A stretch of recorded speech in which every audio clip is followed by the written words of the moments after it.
My name is Claire Bennett, and I'm 33 years old. For 9 years, I sent my parents $1,400 every month to help keep their house. I never missed a payment. I thought I was helping the people who had raised me. I thought I was protecting my family. I was wrong.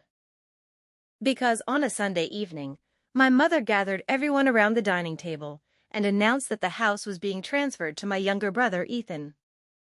Then my father looked directly at me and said, "You were adopted. You should be grateful we kept you." The room went silent. I looked at the people around that table, my parents, Ethan, his fiancée Lauren, my aunt, my uncle, and 2 family friends. Nobody defended me. Nobody even looked surprised. Then my mother pushed a document toward me. "Just sign it, Claire." I stared at the paper. It said that every dollar I had contributed toward the house had been a voluntary gift. 9 years of payments. Over $100,000. A gift. My brother was already holding the house keys. He shook them casually, as if the whole thing had already been decided. I should have walked out. Instead, I picked up the pen. Because after 30 years of being treated like the unwanted child, some part of me was still desperate to prove that I belonged. I signed. The notary checked the page. Then she turned to the next document. And suddenly, her expression changed. She looked at my brother. Then at my mother. Then back at the papers. Something isn't right. My mother frowned. "What do you mean?" The notary placed 2 document packets side by side. "This is the set Mr. Bennett signed earlier this week." She pointed to one. "And this is the set you are asking Claire to sign tonight." My brother's face went pale. The notary continued. "These 2 sets are not identical." Nobody moved.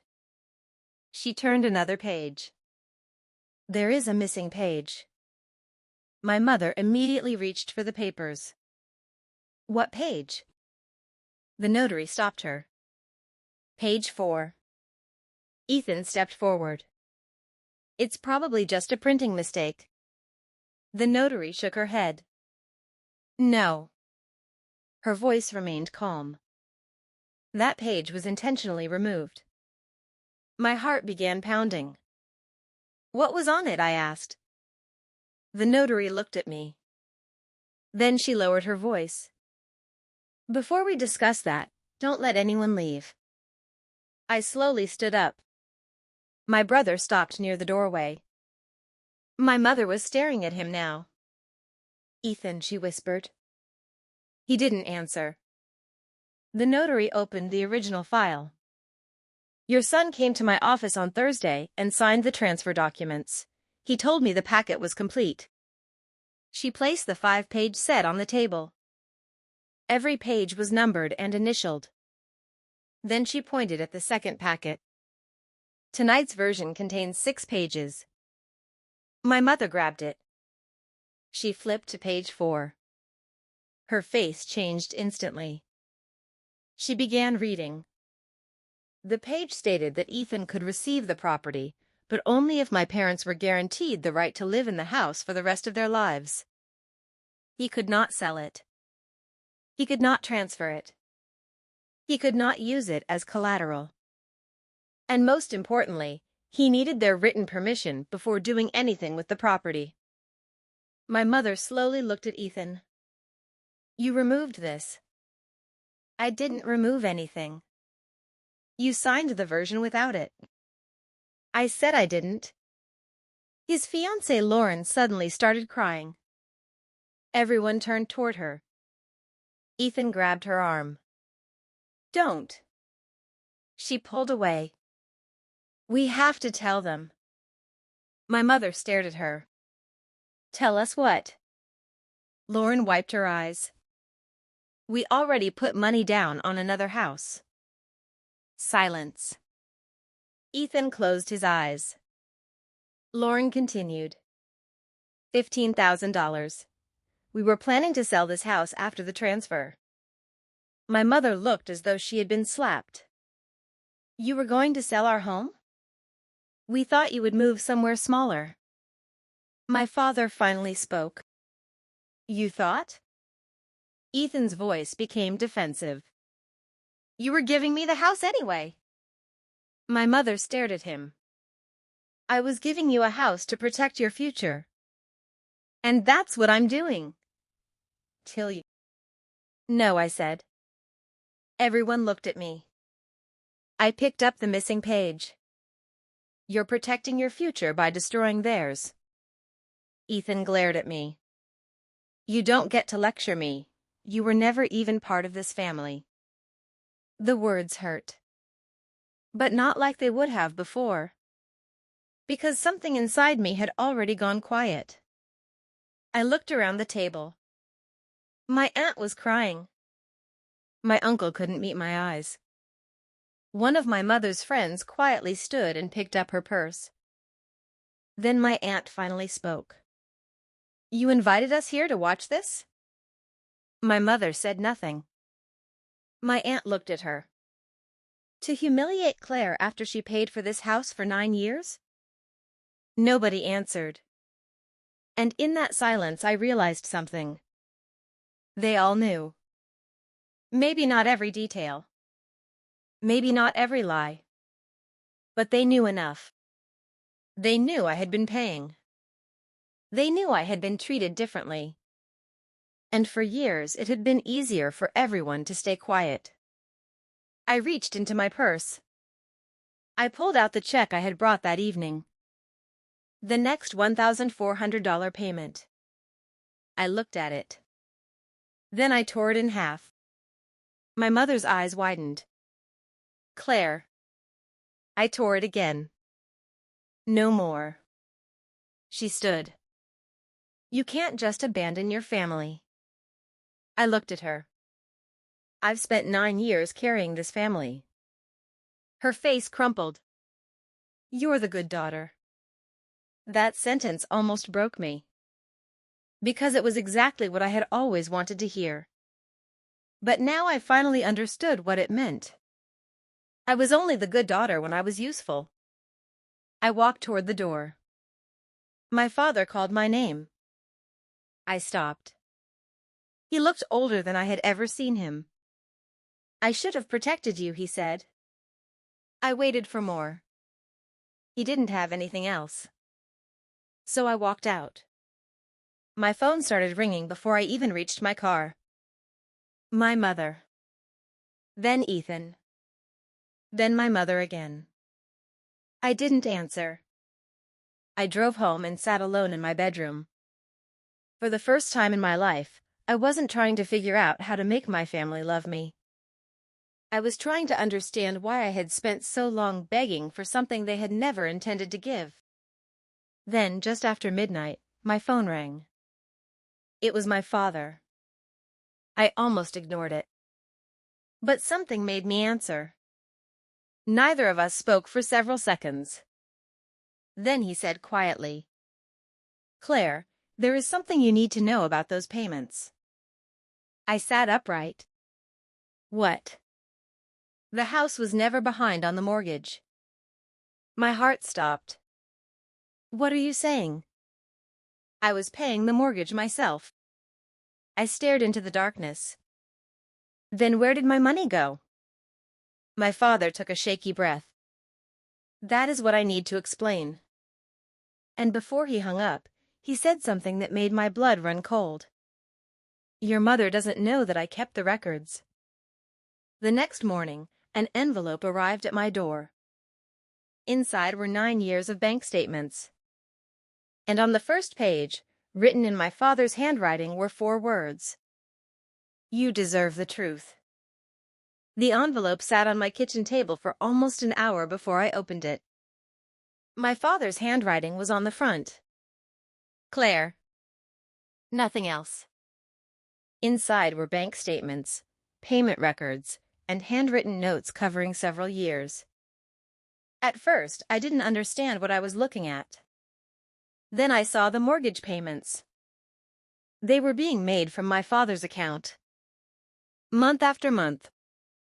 The house had not needed my $1,400. My father had been paying the mortgage himself. I kept reading. My payments had gone into the same family account, but hundreds of dollars were regularly withdrawn and given to Ethan. The notes beside some of those withdrawals were written in my mother's handwriting. Help for Ethan. Truck payment. Business expenses. Emergency. I stared at the numbers. For years, I had believed I was saving my parents' home. I wasn't. I had been helping finance my brother's problems. I thought about every time my mother had told me Ethan was doing just fine. Every time I had sacrificed something because she said the family needed me.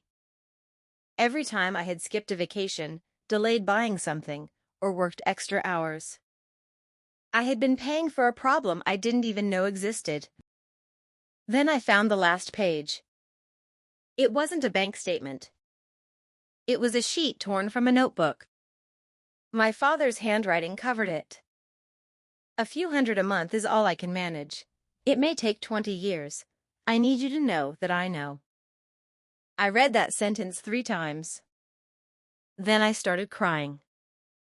Not because of the money. Because he knew. My father had known what was happening. He had watched me keep paying. And he had been too afraid to stop it. I called him. He answered immediately. Did you get it? Yes. Silence. Dad, why didn't you tell me? His voice cracked. Because every time I tried, your mother stopped me. I closed my eyes. You knew she was using my money to help Ethan? Yes. And you did nothing? I thought I was protecting you. You weren't. I know. That answer hurt more than an excuse would have. He didn't defend himself. He didn't blame my mother. He simply admitted it. I failed you, he whispered.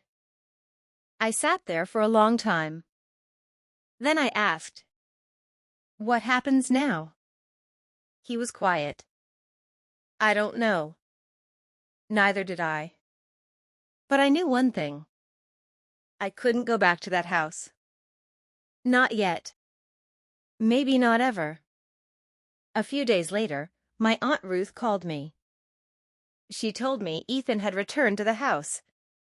He had been trying to convince my parents to sign the original 5-page transfer document. Just sign it, he had told them. We can fix everything afterward. My mother finally refused. For the first time in my life, she had said no to Ethan. But it was too late. His fiancée Lauren had discovered the truth. The house they were planning to sell was no longer available to them in the way they had expected. Their plans collapsed. The deposit on their new home was lost. Their wedding was postponed. Ethan moved his belongings into the basement of my parents' house. The same house he had tried to sell. My aunt told me that one morning, Lauren came back for the last of her things. She gave Ethan the engagement ring. Then she left. I felt sorry for her. But I also knew something. She had been willing to participate in the plan too. The difference was that she eventually realized what kind of man she was marrying. Ethan didn't. He blamed everyone. My mother. My father. Me. The notary. Even Lauren. Everyone except himself. Then, 6 weeks after that Sunday dinner, my aunt sent me a photograph. I opened it, and my heart stopped. It was the house. A large for sale sign stood in the front yard. The maple tree was still there. The porch was still there. And the second window on the left was still painted the same faded yellow I had chosen when I was 12. I zoomed in. For a long time, I just stared. Then I turned my phone off. That was the night I finally cried. Not for the house. Not for the money. I cried for the little girl I had been. The 3-year-old child who had arrived with her clothes in a plastic bag and learned very quickly that being useful was safer than being needy. She had made herself a promise. Be good. Don't complain. Don't ask for too much. Help everyone. And maybe they'll let you stay. She had kept that promise for 30 years. I finally whispered to her, "You don't have to anymore." The next morning, my father called. His voice sounded different. Smaller.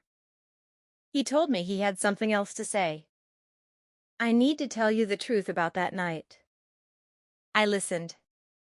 He told me my mother had written the words he used against me. She had told him exactly what to say. He had practiced them in his truck before walking into the house. I knew it was wrong, he said, but I said it anyway. I didn't know what to say. Then he whispered, "I don't expect you to forgive me." For once, I believed him. He wasn't asking for forgiveness. He was accepting responsibility. That mattered. A week later, I gave him one condition. If he wanted to see me, he couldn't bring my mother into the conversation. No messages. No excuses. No, she misses you. Nothing. He agreed. Then I gave him another choice. There was a small diner called the Blue Spruce. Sunday mornings. 8 o'clock. If he wanted to know his daughter, he could meet me there. He arrived 7 minutes early. I almost smiled when I saw him sitting alone in the booth. He looked nervous. Like a man going to an interview. We didn't talk about my mother. We didn't talk about the house. We talked about ordinary things. My students. His physical therapy. The terrible coffee. The little things we had somehow never been allowed to share. At one point, he asked me, "What exactly is a smartboard?" I laughed. He smiled.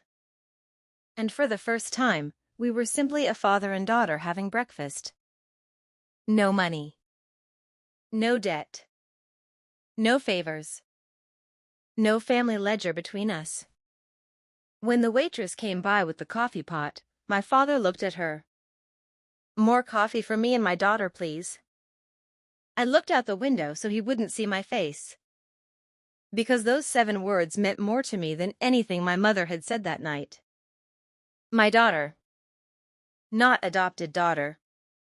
Not the good one. Not the useful one. Just his daughter. When I drove home, I accidentally passed my parents' old house. A new sign stood in the yard. Sale pending. I slowed down. I saw the maple tree. The porch. The bedroom window. I remembered the little girl who had painted it yellow. Then I kept driving. I didn't stop.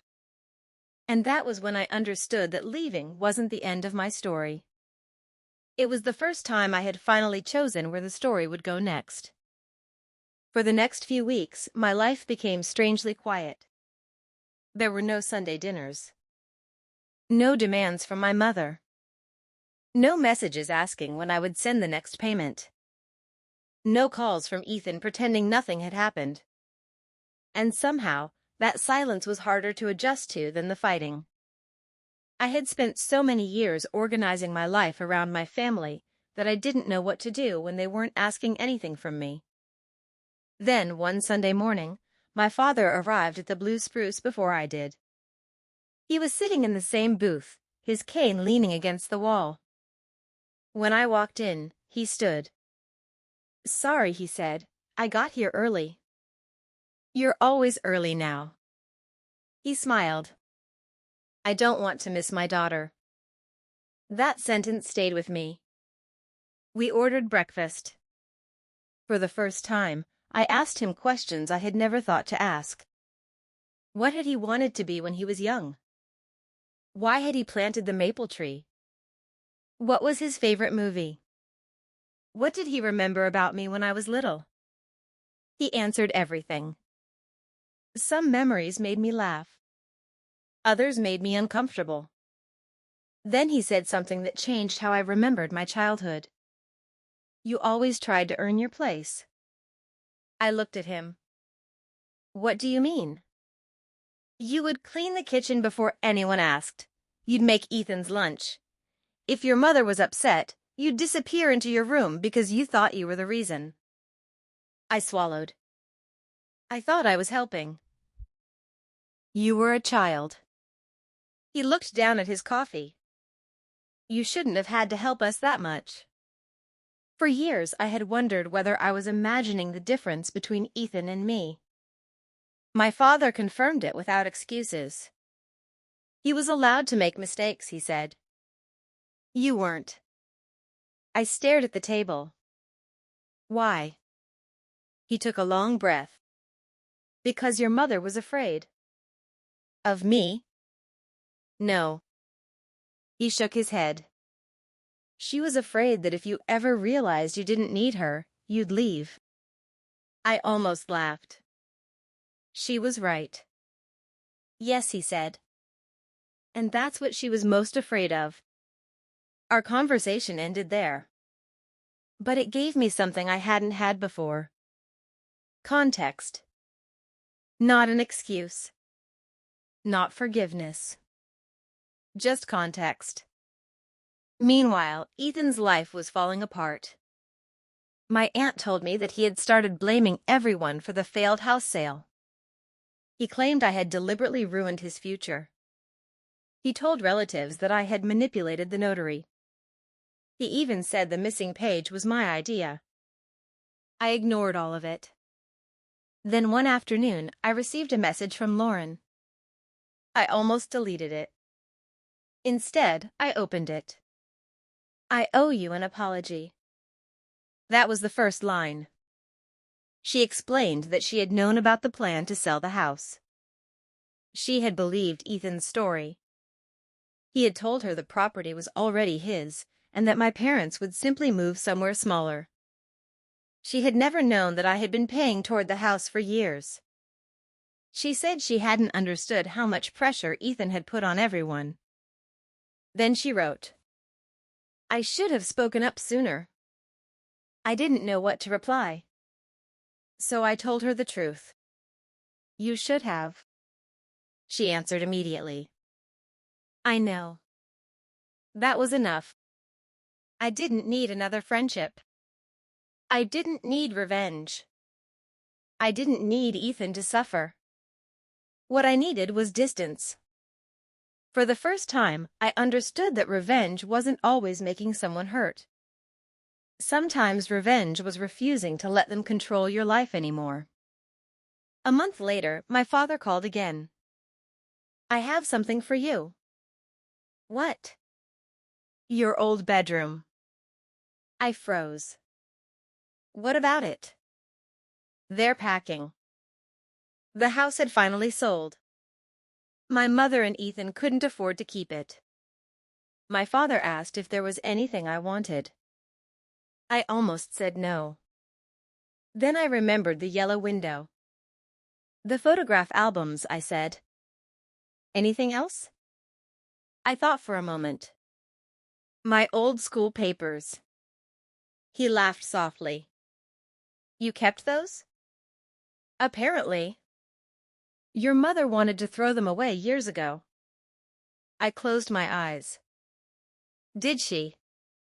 Yes. And you kept them? Yes. Why?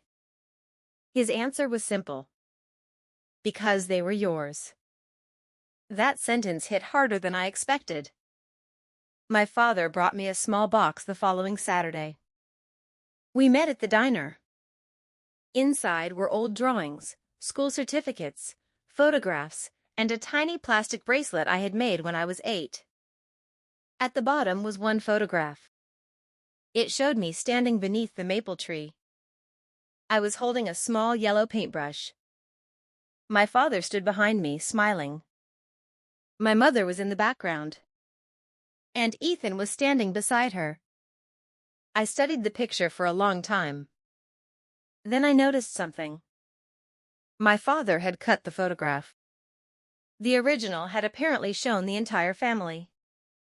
But he had carefully separated the portion where I stood. He had kept it. Just me. Why did you cut this? He looked embarrassed. Because I wanted one picture that was only yours. I smiled through tears. You should have told me. I should have told you a lot of things. We sat quietly. Then I asked him the question I'd been afraid to ask. Do you think Mom ever loved me? He stared through the window. I think she loved you in the only way she knew how. I waited. But love isn't supposed to make a child feel like they have to earn the right to stay. I nodded. That was the answer I needed. Not because it made my mother a monster, but because it allowed me to stop trying to understand her. Some people spend their whole lives asking why someone hurt them. Eventually, you have to ask a different question. What will I do now? I started with something small. I opened a new bank account. Then I canceled every automatic payment connected to my parents.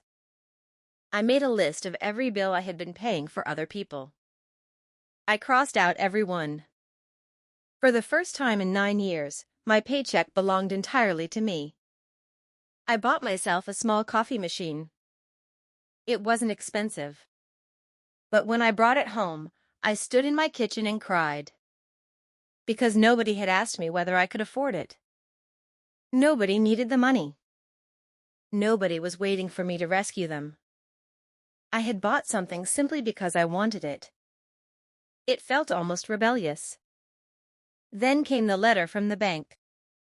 The house sale had closed. My parents had moved into a smaller apartment. Ethan was living with a friend. The chapter was over. Or so I thought. 3 months later, someone knocked on my apartment door. It was my mother. I hadn't seen her since that Sunday. I stood behind the door for several seconds before opening it. She looked older. Smaller. She wasn't wearing makeup. She held an envelope. Can I come in? I stepped aside. She sat at the kitchen table. For a while, neither of us spoke. Then she pushed the envelope toward me. I wanted you to have this. Inside was a check. $151,200. My entire contribution to the house. I stared at it. Where did you get this? The sale. I looked up. You're giving me my money back? She nodded. Your father said it was the right thing. I almost laughed. Dad said it? Yes. I looked at the check again. My mother began crying. I know I hurt you. I didn't respond. I thought if you stopped helping us, you would stop being part of the family. I looked at her. I stopped helping you because you made me believe that was the only reason I belonged. She covered her face. I was wrong. Yes. She looked up. You're not going to forgive me? I don't know. She nodded slowly. That is fair. For the first time, she wasn't demanding anything. No guilt. No pressure. No, after everything I've done. Just silence. She stood. At the door, she turned. Claire? Yes? I did love you. I looked at her. I believe you. Her face softened. But I needed you to love me without making me earn it. She nodded. Then she left. I closed the door. The check remained on my table.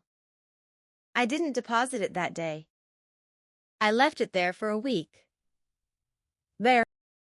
Because I wanted to be sure I wasn't accepting it as payment for forgiveness.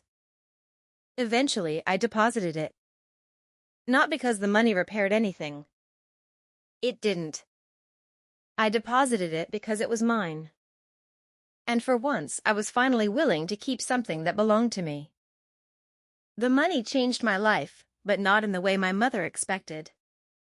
I didn't suddenly become rich. I didn't buy a bigger apartment or quit my job. Instead, I paid off the small debts I had accumulated while helping my family. Then I put the rest into savings. For the first time, I had an emergency fund. A future that belonged to me. And slowly, I began rebuilding the parts of myself I had neglected for years. I started saying no. At first, even simple things felt uncomfortable. A coworker asked me to cover her weekend shift. No. The word came out so naturally that I surprised myself. A friend asked if I could lend her money. No. My stomach tightened. But I didn't explain. I didn't apologize. I didn't invent an excuse. I simply said no. It was a small thing. But after 30 years of believing that love depended on being useful, every no felt like another brick in a wall I was building around my own life. Then my father started coming to the Blue Spruce every Sunday.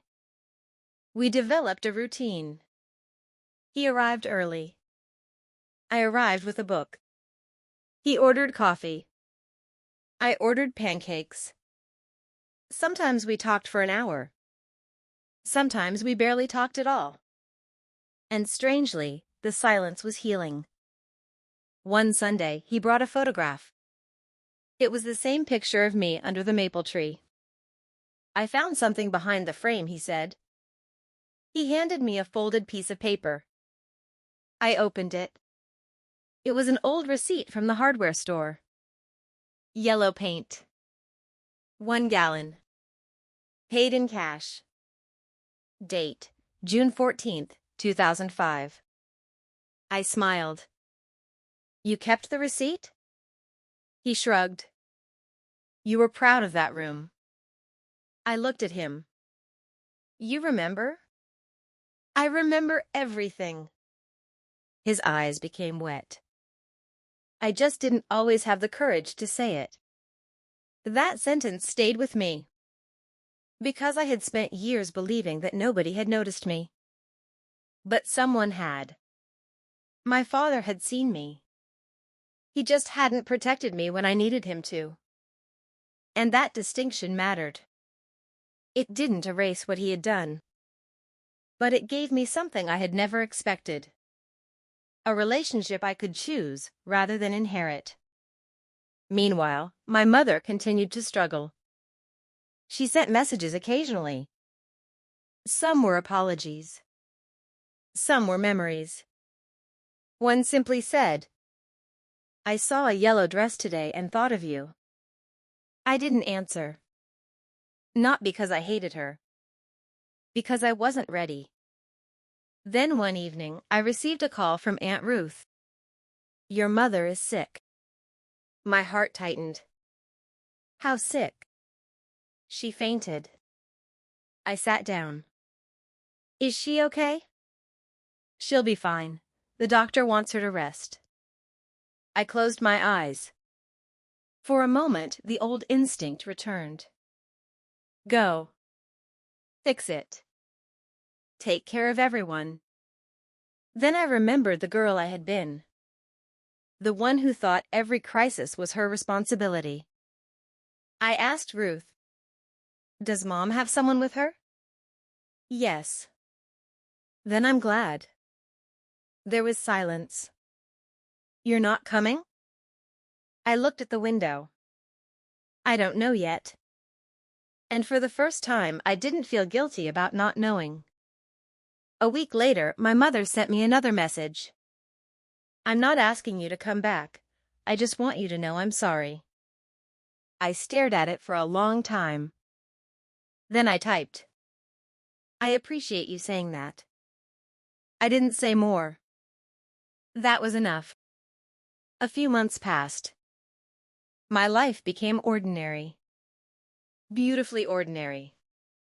I taught my students. I bought groceries. I complained about traffic. I laughed with friends. I watched movies on Friday nights. And every Sunday morning, I met my father. One morning, he arrived with a strange expression. What happened? He smiled. Your mother sold the last piece of furniture from the old house. I didn't know what to say. The dining table? Yes. The table. The same table where everything had happened. The same table where my mother had told me I was adopted. The same table where my brother had held the keys. The same table where I had finally said no. I thought I would feel something. Anger. Sadness. Maybe satisfaction. Instead, I felt nothing. And that was how I knew I was free. The table wasn't important anymore. The house wasn't important anymore. The money wasn't important anymore. What mattered was that I no longer needed those things to prove I belonged somewhere. My father reached across the table. He didn't grab my hand. He simply rested his hand near mine. I placed my hand over it. He smiled. I love you, he said. I looked at him. I love you too. Neither of us had to earn it. Neither of us owed the other anything. It was just love. Simple. Unrecorded. No checkbook required. No signature. No deed. Just two people finally saying what should have been said decades earlier. And maybe that was the real inheritance. Not the house. Not the money. Not the family name. It was learning that love is not something you purchase by becoming useful. You don't have to pay for a chair at someone else's table. You don't have to save people who keep choosing to hurt you. And you don't have to remain where you're only welcomed when you're needed. Sometimes the bravest thing you can do is leave the table. Not because you don't care, but because you finally understand that you deserve a seat somewhere you don't have to earn. A year after that Sunday dinner, I realized something I hadn't understood when I walked out of my parents' house. Leaving them had been the easy part. Learning to stop carrying them with me had taken much longer.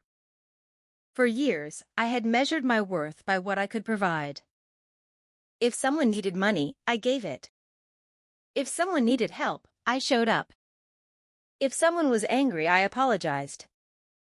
If someone was disappointed, I blamed myself. I had mistaken exhaustion for love. Then one afternoon, I received a letter from Ethan. I almost threw it away. Instead, I opened it. There was no request for money. No accusation. No excuse. Just a few pages. He admitted that he had known the house wasn't really his to sell. He admitted that he had pressured our parents. He admitted that he had lied to Lauren. And he admitted something I never expected. I was jealous of you, he wrote. I stared at that sentence. He explained that he had always believed our parents trusted me more.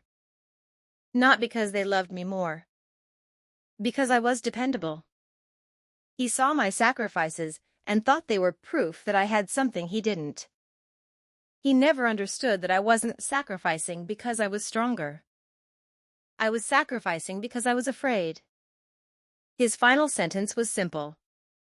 I don't expect forgiveness. I just wanted you to know I'm sorry. I folded the letter. I didn't answer. Some apologies don't need an immediate response. Sometimes the healthiest answer is silence. A few weeks later, I visited my father at his apartment. He had framed the photograph of me beneath the maple tree. It hung beside his chair. "You framed it," I said. He smiled. "You're my daughter." I looked at the photograph. For the first time, I didn't see the family I had lost. I saw the life I had survived. The little girl in that picture wasn't unwanted. She wasn't a burden. She wasn't someone who needed to earn her place. She was simply a child who deserved to be loved.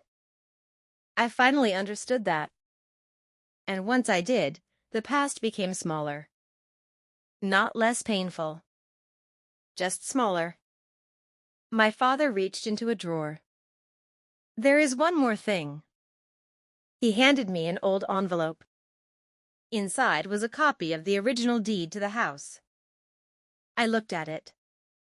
Then I laughed softly. "Why are you giving me this?" "Because I thought you might want it." I shook my head. "No." He looked surprised. "You don't want it?" I handed it back. "I don't need proof anymore." He smiled. And that was the moment I knew I had truly let go.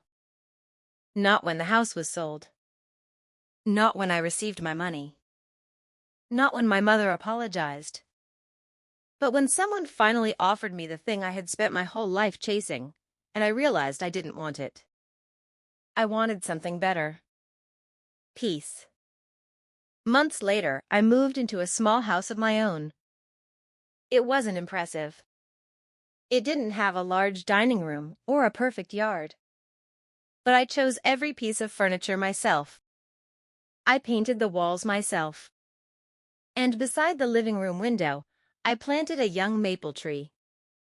When I finished, I stood outside with my hands covered in soil. For a moment, I thought about my childhood. About the old house. About the dining table. About the torn check. About the missing page. About the night my family tried to convince me that I was lucky to belong. Then I looked at the little tree. I realized I wasn't trying to recreate my childhood. I was creating something completely different. A home where nobody had to earn their place. A home where love wasn't measured in dollars. A home where saying no didn't make someone selfish. A home where a child could walk through the door, carrying nothing but a plastic bag, and still know they belonged. That evening, my father came over. He stood beside the tree. "You planted it?" "Yes." He smiled. "Good choice." We sat on the porch. After a while, he asked, "Do you ever regret leaving?" I thought about it. "No." "Not even once?" I shook my head. "I regret that it took me so long." He nodded. Then he said, "I'm proud of you." I smiled. "Thank you."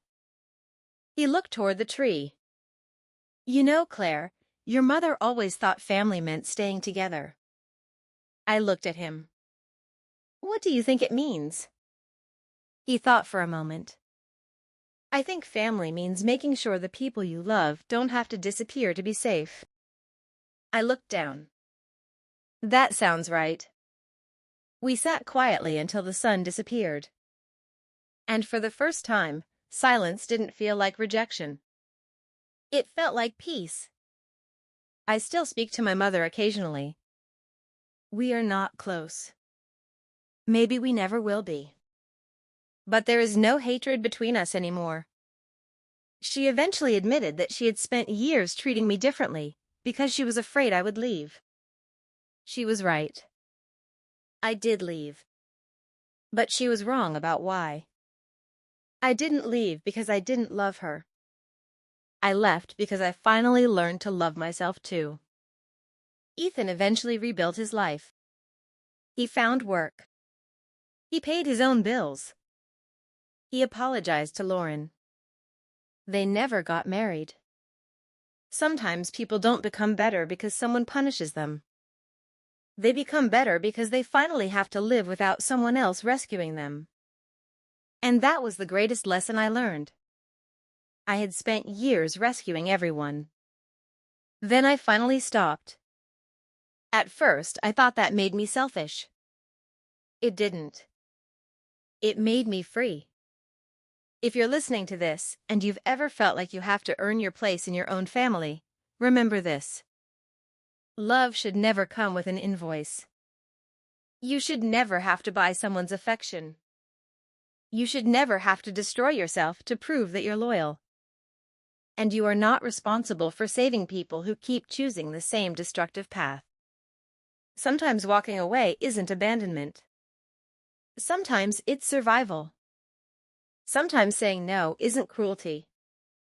Sometimes it's the first honest thing you've ever said.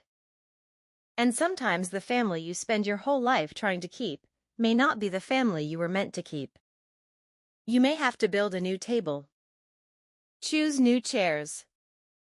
Open your own door.